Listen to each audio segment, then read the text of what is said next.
Nga rruga në rrugë, nga bllokada në bllokat, lidhja e sindikatave të Maqedonisë asesi nuk heqë dorë nga kërkesat për rritjen e pagave.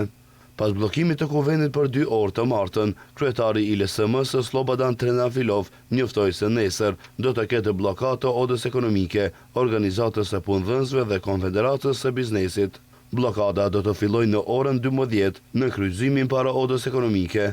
Ai tha se do të bllokojnë derisa të merret një vendim për rritjen e pagës minimale në të paktën 600 euro dhe për rritjen e të gjitha pagave të tjera për 6.000 denar.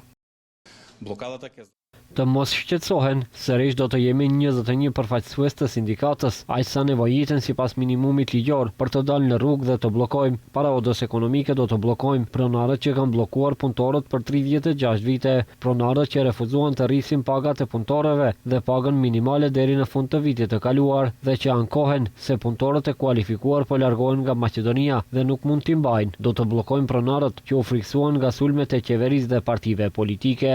Trendafilovi u bëri thirrje punëtorëve të cilët nesër do të jenë në gjendje të bashkohen të paktën 5 minuta, sepse siç tha, të tjerët po i numërojnë. Ai madje paralajmëroi edhe për një protestë të madhe.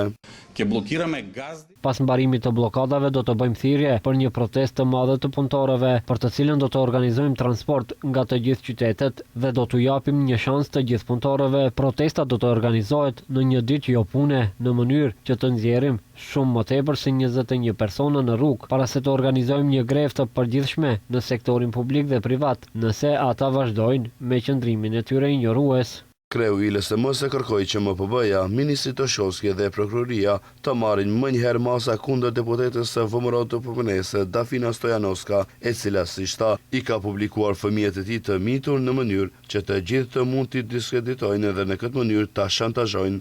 Kërkoi që kryetari i kuvendit Afrim Gashi të fillojë një procedurë për heqjen e imunitetit parlamentar të Stojanovskës.